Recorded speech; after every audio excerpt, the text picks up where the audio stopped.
สวัสดีครับคุณผู้ชมครับขอต้อนรับคุณผู้ชมเข้าสู่ช่วงรายการ Food Travel พารวยทำง่ายขายดีไม่มีเอาแน่นอนนะวันนี้นะครับผมมีเมนูนี้เลยข้าวเหนียวหมูทอดเฮียปูน่าสนใจไหมครับถ้าน่าสนใจไปดูวัตถุดิบและส่วนผสมครับและสำหรับเมนูหมูทอดเฮียปูนะครับส่วนผสมและวัตถุดิบก็มีดังต่อไปนี้อันนี้นะครับผมใช้สันคอหมูดูสิสีสวยน่ารับประทานต่อมานั่นคือกระเทียมไทยปั่นพอหยาบและต่อมาในถ้วยที่คุณผู้ชมเห็นนั่นก็คือรากผักชีกับกระเทียมนะครับอันนี้เดี๋ยวเราไว้หมักหมูและเราจะปรุงรสด้วยนี่ครับซอสพื้นฐานครับซอสพื้นฐานในสูตรนี้มีส่วนประกอบของน้ำมันหอยน้ำตาลทรายแล้วก็ซอสปรุงรสครับผมต่อมาตัวนี้ครับแ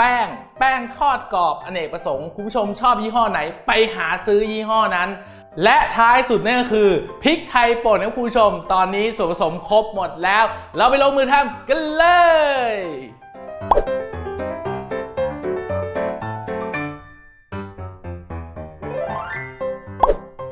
ขั้นตอนแรกในการทำหมูทอดเฮียปู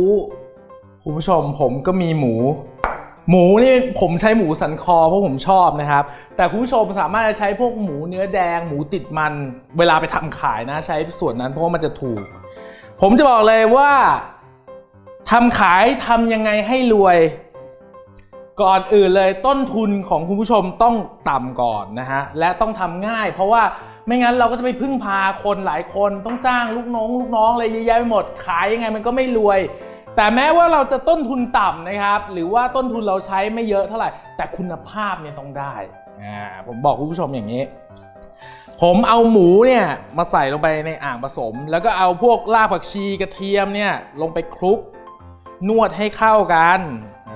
นวดให้เข้ากันแบบนี้เลยเสร็จแล้วผมมีซอสพื้นฐานครับซอสพื้นฐานเนี่ยมันคือซอสที่มีส่วนผสมของน้ำมันหอยน้ำตาลทรายแล้วก็ซอสปรุงรสนะครับคุณผู้ชมสามารถจะย้อนกลับไปดูในคลิปที่มีชื่อว่าซอสพื้นฐานได้แต่ซอสพื้นฐานในแต่ละสูตรนั้นน่ะมันก็ไม่เหมือนกัน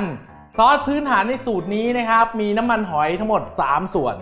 น้ำตาลทราย1ส่วนซอสปรุงรส2ส่วนนะครับคุณผู้ชมผมใส่ซอสตัวนี้ลงไปในหมูที่ผมหั่นเอาไว้นะฮะแบบนี้มาบแล้วผมก็จะนวดครับนวดให้มันเข้ากันหมูทอดเจ้าอื่นเขาเป็นยังไงหมูทอดเจ้าอื่นเขาจะเค็มนำนะฮะส่วนของเราเนี่ยเค็มกว่าไม่ใช่ของเรามีความเข้มข้นนี่เพราะว่าเราไม่ได้ขายหมูทอดเอาไปกินเปล่าๆเราไปกินกับข้าวเหนียวด้วยมีความเข้มข้นแล้วก็มีความกลมกล่อมนะฮะนี่หมักไปใส่พริกไทยป่น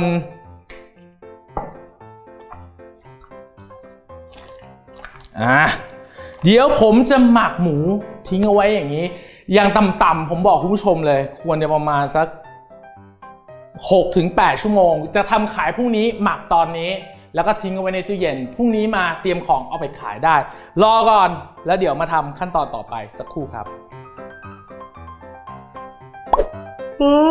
คุณผู้ชมตื่นเช้าไปแล้วออกไปขายหมูทอดกันดีกว่าไหนหมูทอดที่เราหมักไว้อยู่ในไหนโอ้อยู่ในตู้เย็น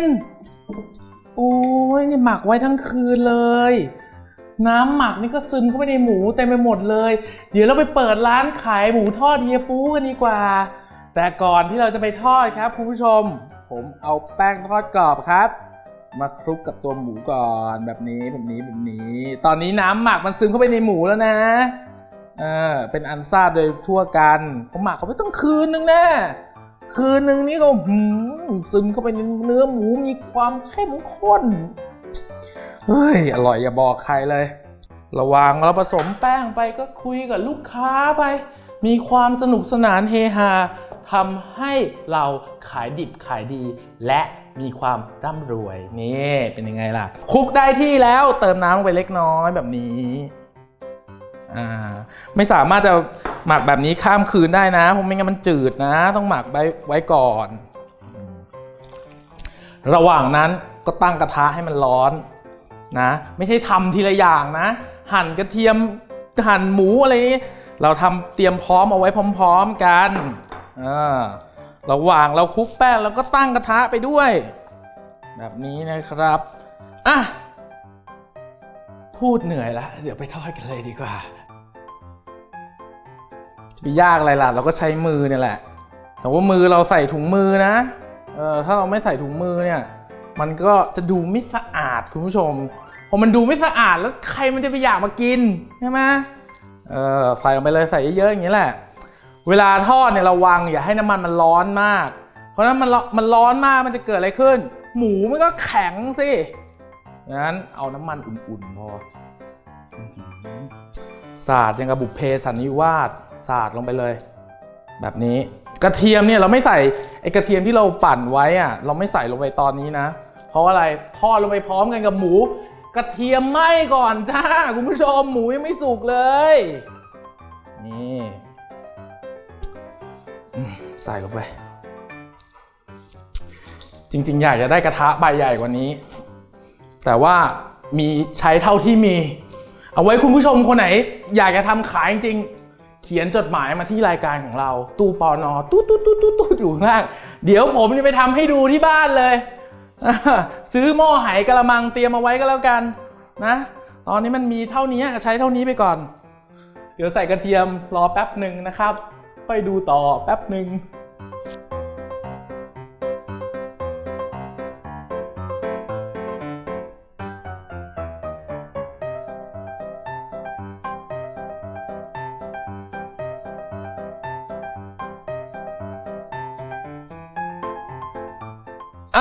ตอนนี้หมูได้แล้วบอกเลยอย่าทอดให้มันกรอบนะคุณผู้ชม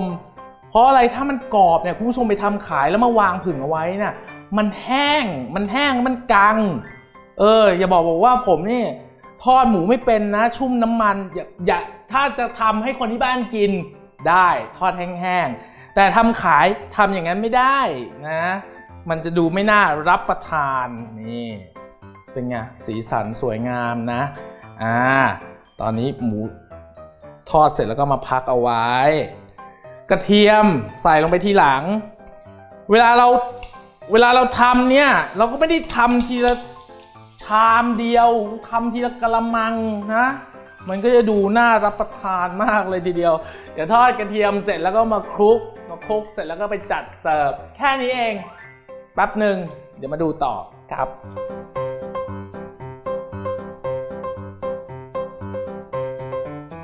ขีดช่างกิโลเอาก็ได้นะขายเท่าไหร่ผมบอกได้เลยว่าสูตรนี้เนี่ยมันง่ายแล้วก็อร่อยได้เรื่องมากๆคุณผู้ชมไปขายยังไงก็ขอให้มีความเจริญรุ่งเรืองร่ำรวยถ้าเจอหน้าผมเดินผ่านในตลาดก็อย่าลืมแบ่งส่วนแบ่งให้ผมด้วยนะฮะตักใส่แบบนี้เลยเดี๋ยวไปกินกับข้าวเหนียวหมูอย่าลืมนะครับเมนูดีๆแบบนี้ทำง่ายขายดีไม่มีเอามีช่องนี้ช่องเดียวกับ Food Travel พารวยโอกาสหน้าเจอกันใหม่กับเมนูที่ทำให้คุณผู้ชมรวยบ๊ายบายครับผม